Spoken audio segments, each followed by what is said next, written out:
този клип сигурно за 4-ти път. И днес ще правя така какво има в моята чанта, както виждате. Това е моята чанта, тя е леко подбухнала. Така, започваме първото нещо е тетрадка. Така, вътре имам още една тетрадка. Тук имам един будилник, тъй като от време на време заспивам в час и той да ме буди, като заспа. Тук имам кълъв за телефон, въпреки че в него не нося телефон. Той е мокър, не знам. Тук имам кърпички, за да ги смачквам, за цяла момчетата с тях. Тук имам една гиричка, за да тренирам за мускули, когато ми е скучно. Всяко е остава тук дали ще чуя нещо. Така, тук имам една четка, за да творя върху гърба на момичето пред мен. Тук имам химикал и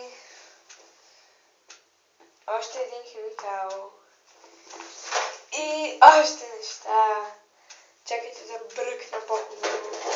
Ще е малко по-дълбока така, въпреки че тук като я гледате не изглежда толкова дълбока. Така, чакайте да бръкна. Така. Ето, това открих. Вътре. То ми е да чистя мивките в училище, защото те са много мръсни. Мале.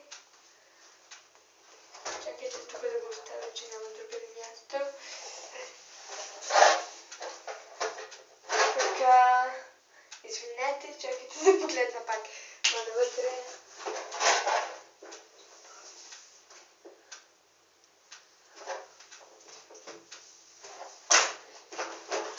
Така, вътре имам една скилбувка. Тя е страхотно оръжие.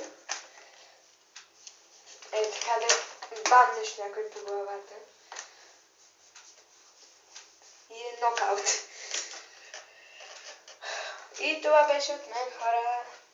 Това беше в моята чанта. Нещата, оставям обувката тук. Защото там има само място и